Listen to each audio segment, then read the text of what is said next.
हाँ, जय हिंद बच्चों। फिर दोबारा मैं आपके सामने हाजिर हूँ। यह दूसरा दृश्यांश है इससे संबंधित।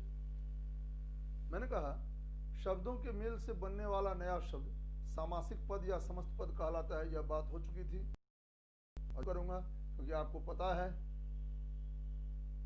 मुस्करा रहे हैं क्योंकि मैं अगला वाक्य जो बोलूँगा आप सब जानते हैं कि मैं बीच में छोड़ता नहीं, साथ निभाता हूँ और जहाँ छोड़ा था वहीं से ले चलूँगा मैं आपको आगे वहीं से आपको आगे ले जाऊँगा मैं। तो समस्त पद या सामासिक पद, ठीक है। समस्त या सामासिक पद के दो भाग होते हैं। अब सुनिए जरा, समस्त और सामासिक पद के कितने भाग होते हैं? दो भाग होते हैं। कौन कौन? प्रथम को पूर्व पद और द्वितीय को उत्तर पद कहते हैं।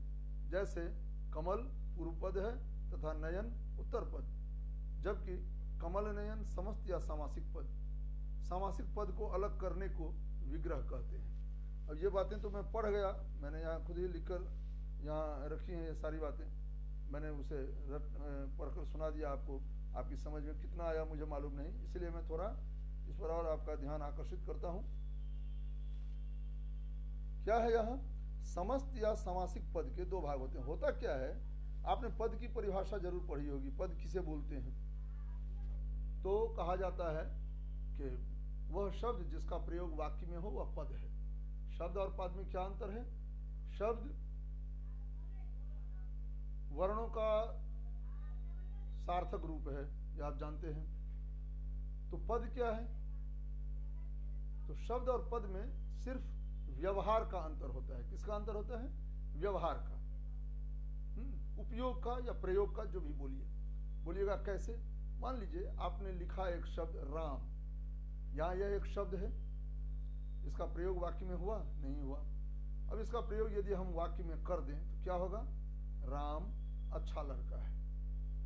अब यहां गौर कीजिए, राम का प्रयोग हो गया वाक्य में, तो अब यह शब्द नहीं रहा, क्या हो गया? पद हो गया। उसी तरह एक वाक्य में जब तक नहीं आया था वह भी शब्द था, वाक्य में आ गया, पद हो गया। अच्छा, यह भी वाक्य में नहीं आया था तो शब्द था, वाक्य में आया, पद हो गया। लड़का, यह भी वाक्य में आने से पहले शब्द था, वाक्य में आया, पद हो गया।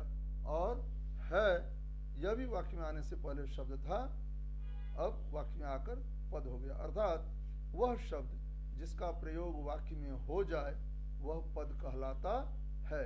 जैसे राम, अच्छा, लड़का, है, ये सब अलग अलग हैं तो शब्द हैं। मिलाकर एक कर दीजिए तो क्या होगा? राम अच्छा लड़का है, एक वाक्य हो गया। पूर्ण विराम लगा दीजिए, एक पद हो गया। मतलब सब अलग अलग पद, राम भी पद हो गया, एक भी पद हो गया, अच्छा भी पद हो गया, है भी पद हो गया। मेरी बात समझ में आ रही है? अब सवाल यहाँ उठता है, यहाँ थोड़ा आपको और समझना होगा कि यदि वाक्य में किसी शब्द का प्रयोग हो तब वह ये पद कहलाएगा। वाक्य में जब पद किसी का प्रयोग होगा किसी शब्द का तो वह पद हो जाएगा। तो फिर यहाँ तो वाक्य है नहीं, तो यहाँ तो सामासिक पद क्यों कहा जाता है? सामासिक शब्द क्यों नहीं कहा गया? ये बहुत गहरा प्रश्न है, याद रखिएगा। और किसी किताब में आपको इस प्रश्न का उत्तर नहीं मिलेगा। ऐसे उत्तर तो आपको गुरुजी ही दे सकते हैं जी। तो ये माता पिता और माँ बाप कैसी मनकंपा है, गुरुजी दे सकते हैं। मतलब मैं अपनी बात नहीं बोल रहा, जो पढ़ाएंगे, जो पढ़ाने वाले हैं वे देंगे आपको। किताबों में ऐसे उत्तर नहीं होते, क्यों देंगे वे? कुछ गुरुजी के लिए छोड़ देते हैं, गुरुजी लोग बताएं। देखिए होता क्या है, असल में प्रयोग में आना है, ठीक है। वाक्य में प्रयोग में आए या जब हम दो शब्दों को मिलाते हैं तो उनका प्रयोग ही करते हैं ना। प्रयोग शब्द तो आया, माना कि वाक्य नहीं बना, लेकिन वाक्य तो प्रयोग में तो आ गया ना। दोनों शब्द आ गए ना प्रयोग में, दोनों का प्रयोग किया तभी ना आप जोड़िएगा। दो शब्दों को यदि जोड़ेंगे तो प्रयोग करके ही जोड़ेंगे ना। कमल अलग है, नयन अलग है, मिलाकर क्या किया? कमल नयन एक साथ लिखा ना, यही ना प्रयोग हुआ। मुख्य बात यहाँ प्रयोग में आना है, न कि वाक्य में प्रयोग आना या सामासिक पद के रूप में प्रयोग में आना। यहाँ मुख्य है प्रयोग में आना, चाहे जैसे भी हो, वाक्य के रूप में आए या इधर भी। आप एक तरह से कह सकते हैं कि यदि शब्द का वाक्य में प्रयोग या किसी सामासिक पद के रूप में प्रयोग हो जाता है, सामासिक रूप में प्रयोग होता है, तो वह शब्द नहीं रहता, पद कहलाता है।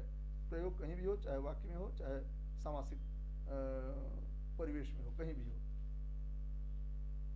ठीक है, अब आप समझ गए। तो अब जो ये समस्त पद है उसके दो भाग होते हैं। अब तो आप समझ गए समस्त पद के दो भाग होंगे कौन कौन। पहला भाग जो होगा उसको हम बोलेंगे पूर्व पद, और दूसरा जो होगा द्वितीय को उत्तर पद बोलेंगे। हाँ, पूर्व पद उत्तर पद बोलते हैं दोनों। अब पहले का पद दूसरे का पद, ऐसे भी अब समझाने के लिए क्या किया जा सकता है, बच्चा नहीं समझेगा तो यह भी कहकर समझाया जाएगा, लेकिन इन दोनों के नाम पूर्व पद और उत्तर पद हैं।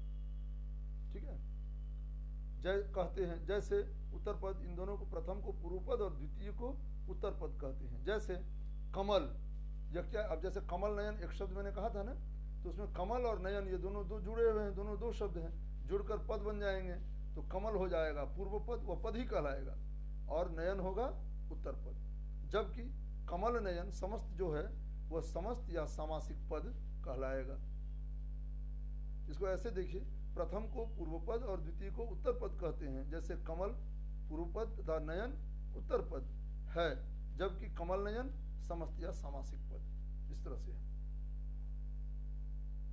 ठीक है, सामासिक पद को अलग करने को विग्रह कहते हैं। आपने संधि पढ़ी होगी हो सकता है, तो संधि में क्या है, दो वर्णों का मेल होता है, यहाँ दो शब्दों का मेल है। अंतर समझिए, वर्णों के मेल और शब्दों के मेल में अंतर होता है। वर्णों का मेल होगा तो वह हो जाएगा संधि रूप, और शब्दों का मेल होगा तो समास रूप। वर्णों का मेल संधि और शब्दों का मेल समास। ठीक है, आगे बढ़ा जाए। ये देखिए क्या बढ़िया शोभा है। यहाँ आइए, तरह तरह के फूल। अब पहला क्या है, तत्पुरुष समास। वहाँ मैंने बताया था ये सब बात में कि पहले हम लोग कुछ जो अनिवार्य तत्व हैं, अनिवार्य बिंदु हैं, उन बिंदुओं के बारे में चर्चा कर लें, उसके बाद हम लोग आगे बढ़ेंगे, तब हम भेदों के बारे में पढ़ेंगे। तो पहला भेद क्या है, तत्पुरुष समास। अच्छा देखिए, जिस सामासिक, पहले मैं पढ़कर सुना दूं आपको जो मैंने लिखा है आपके लिए, समझाना तो है ही। जिस सामासिक या समस्त पद का उत्तर पद प्रधान हो। उत्तर पद, अब तो आप समझ गए। देखिए, इसे जो भी महत्वपूर्ण हमें लगता है या जिसकी तरफ हम ध्यान आकर्षित करना चाहते हैं, पाठकों का या बच्चों का या शिक्षकों का या जिनका भी, जिन्हें हम पढ़ाना चाहते हैं, है ना, जिन्हें बताना चाहते हैं, तो उस शब्द को हम या उस पद को हम या उस रूप को हम, उस बिंदु या तथ्य को हम एकल उद्धरण चिन्ह, इसको हिंदी में बोलते हैं क्या, एकल उद्धरण चिन्ह के भीतर रखते हैं। उत्तर पद यानी यह महत्वपूर्ण है, इस पर ध्यान दीजिए। प्रधान हो, उसे समस्त तत्पुरुष समास का, यहाँ भी है एकल उद्धरण चिन्ह, यहाँ भी है समस्त पद में, सामासिक में भी है, तत्पुरुष समास कहते हैं। क्या है, जिस सामासिक या समस्त, तो आप समझ गए, पहले मेल होगा उसके बाद एक शब्द बनेगा। तो जिस सामासिक या समस्त पद का उत्तर पद प्रधान हो उसे हम तत्पुरुष समास कहते हैं। उत्तर पद प्रधान हुआ, प्रधान मतलब, प्रधान का मतलब होता है उसका ज्यादा महत्व होता है, उसका विशेष अर्थ वहां प्रकट हो जाता है। बताता हूं अभी। जैसे पीत वसन, नीलकमल, राजकुमार आदि। अब यहां देखिए, पीत क्या है, पीत कहने से क्या मालूम होगा, लेकिन पीत क्या है, पीत यानी पीला, और वसन यानी वस्त्र। पीत वसन, पीत यानी पीला, वसन यानी वस्त्र। पीत वसन, पीला वसन। नीलकमल,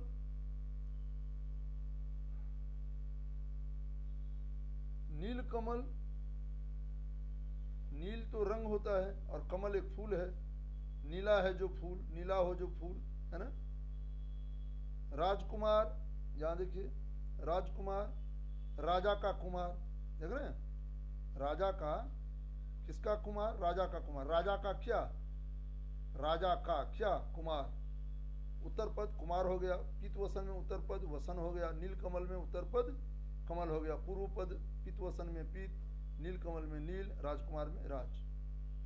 ठीक है, ये प्रधानता। प्रधानता मतलब पूरा पद वही अर्थ प्रकट करेगा, राजा का अर्थ प्रकट नहीं करेगा। राजकुमार में वहां एक राजकुमार है, तो इसका मतलब यह नहीं है कि वहां एक राजा है, राजा का बेटा है ना। वाक्य में जब प्रयोग करते तो अर्थ उसका स्पष्ट होता है, यही उसकी प्रधानता है।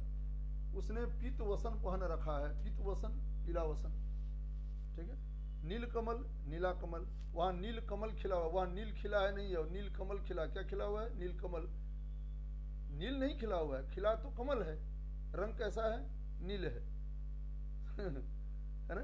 तो पद जब प्रयोग में आएगा तो अंत में जो है उसी का रूप, उसी का लिंग, उसी का वचन कायम रह जाता है। इसका मतलब है अंतिम रूप का महत्व है, अंतिम रूप की प्रधानता है। कारक के आधार पर तत्पुरुष के 6 भेद होते हैं। चलिए यहाँ का प्रकरण समाप्त।